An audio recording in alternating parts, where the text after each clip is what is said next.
Bismillahirrahmanirrahim. Assalamualaikum warahmatullahi wabarakatuh. Hello guys, good morning. How are you today? Hopefully we are always in good condition. Alhamdulillah, alhamdulillahirabbil alamin. Wa bihi nasta'inu ala umuri dunya waddin wa ala alihi wa ashabihi ajma'in, amma ba'du. The first of all, let's say thank you to Allah subhanahu wa ta'ala who has been give us the mercies and blessings so we can attend in this occasion with the good condition. Salawat and salam may also always deliver to our Prophet Muhammad sallallahu alaihi wasallam, who has been bring us from the darkness to the brightness, to his family, to his friend, and also to his followers. We hope we get his blessing in the end of the day. Okay guys, in this occasion, I and my friends, our team will be a presentation with the topic gestures and sign language and writing. So before we start to the presentation, I want to clarify our explanation. Jadi sebelum masuk ke dalam tahap presentasi, izinkan saya untuk memberikan penjelasan terlebih dahulu mengenai teknik presentasi yang akan kami gunakan. Jadi memang pada presentasi kali ini sedikit berbeda ya sistemnya, karena kita hanya perlu menyampaikan video berbentuk penjelasan daripada materi yang akan kita jelaskan. Tapi sebelumnya izinkan saya untuk klarifikasi terlebih dahulu bahwasanya nanti di dalam presentasi bentuk video yang akan saya sampaikan itu tidak dicantumkan video atau gambar ya, karena keterbatasan alat dan media. Jujur saya punya laptop tapi tidak ada kameranya, jadi tetap tidak bisa digunakan itu ya. Jadi hanya menggunakan HP sebagai alat dan media untuk merekam presentasi. Jadi hanya akan memunculkan slide dan juga suaranya saja gitu ya. Saya mohon maaf yang sebesar-besarnya, mohon maklum. Kita semua di sini juga mungkin sama ya. Semoga saja ini tidak mengurangi esensi daripada presentasi kali ini. Okay guys, so let's start through our presentation. Okay guys, before we start to the presentation, here we have 4 members, and the first member, it's me. Yeah, my name is Dede Michar, and I will gonna talk about the first topic, gestures and sign language. Okay, in the first slide there is the picture. You can identify there is two men who looks like debating something. Jadi di slide pertama ini ada sebuah gambar. Di sana ada dua pria yang terlihat sedang mendebatkan sesuatu. Tapi yang akan kita bahas adalah gestur. Ya, kita bisa lihat daripada apa yang ditunjukkan oleh kedua tangan pada pria tersebut. Itu adalah gestur. Okay, what is the gestures? According to the expert, Edward Sapir defines gestures as an elaborate and secret code that is written nowhere, known and understood by all. Jadi menurut Edward Sapir, gestures atau isyarat didefinisikan sebagai isyarat atau sebuah kode yang rumit, and secret code, rahasia ya. Jadi gestur ini menurut Edward Sapir itu bersifat kode yang rahasia dan isyarat yang rumit, yang tidak ditulis dimanapun, tidak diketahui siapapun, and also understood by all. Kemudian di sini ada juga definisi lainnya. Gestures is a visible bodily movement that is used in discourse as either an utterance or as a component of an utterance involving speech as well. Jadi di sini ada definisi lain mengenai isyarat, yaitu isyarat adalah gerakan tubuh ya. It's visible bodily movement. Gerakan tubuh yang terlihat yang digunakan dalam wacana, baik sebagai ucapan atau sebagai komponen yang melibatkan ucapan tersebut. Okay, next.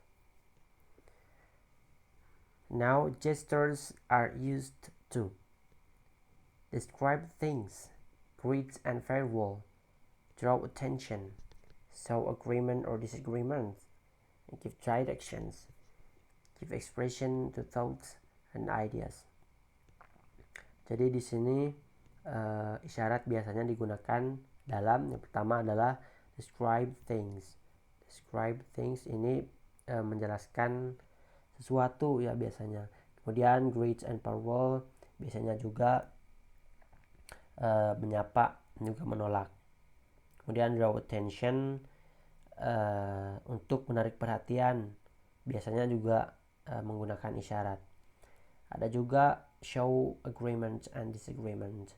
Ini menunjukkan misalkan kita dalam menerima atau menolak sesuatu.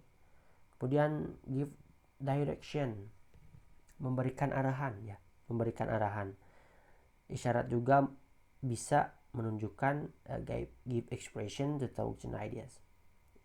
Bisa memberikan atau mengungkapkan pikiran dan juga ide. Okay. Now we're gonna move to the type of gestures. According to David McNeil, distinguishes the gestures into imagistic and non-imagistic.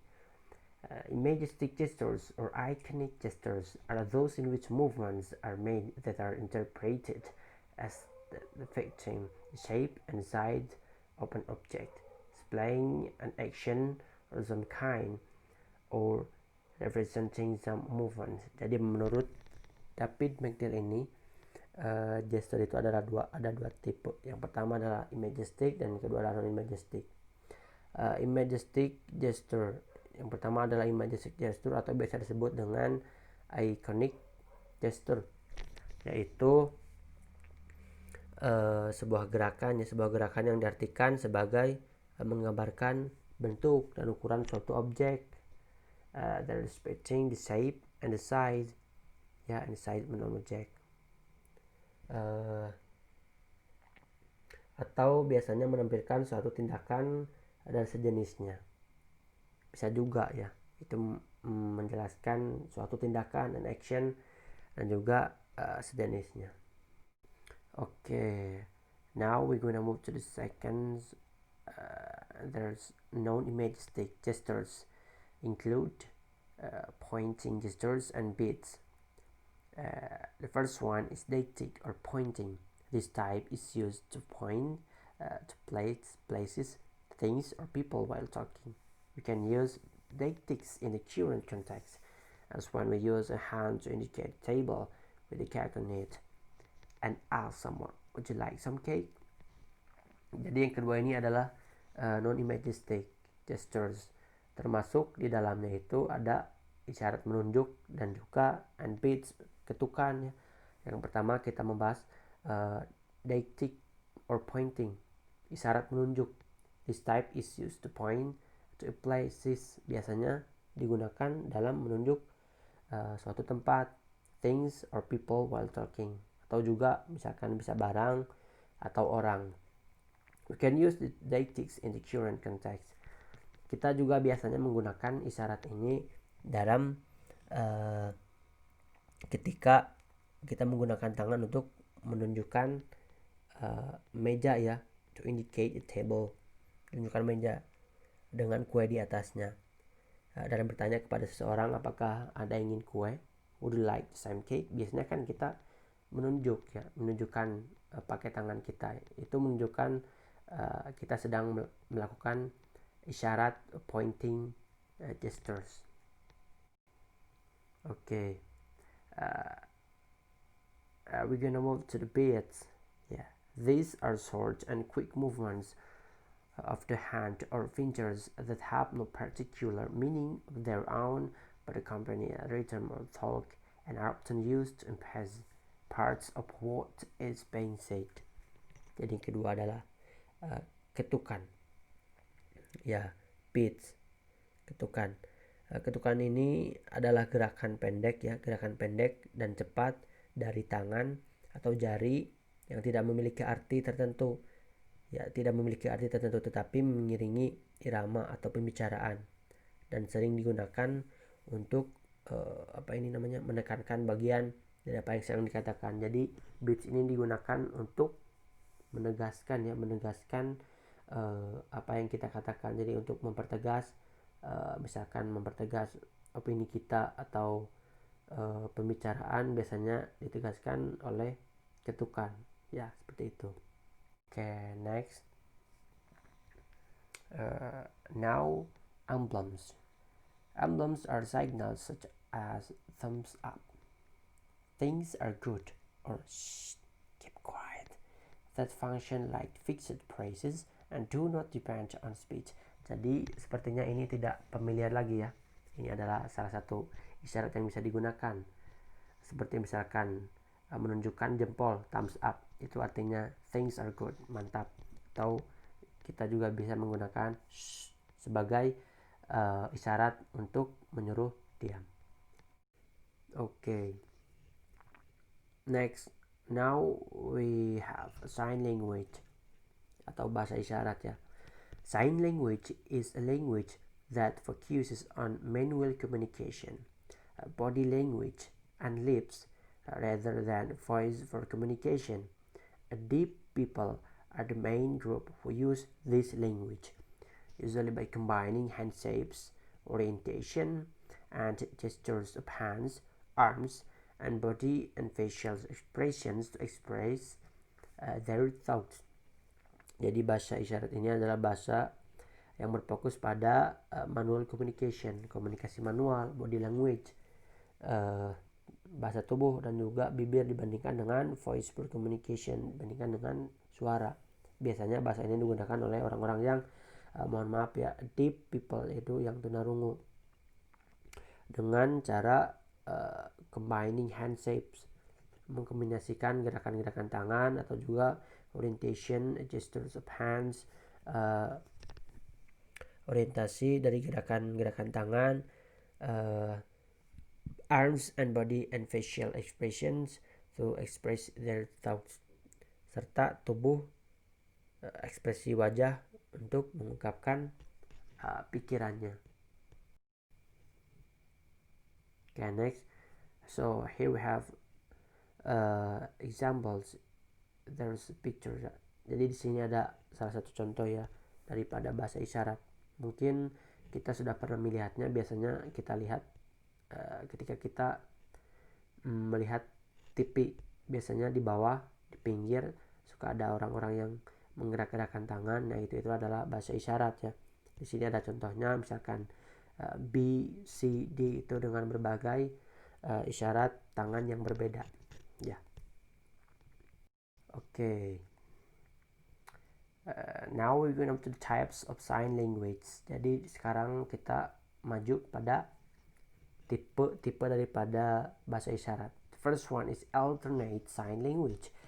It's a system of hand signals developed by speakers for limited communication in a specific context where speech cannot be used. Jadi yang pertama itu tipe daripada bahasa isyarat, ada alternate sign language.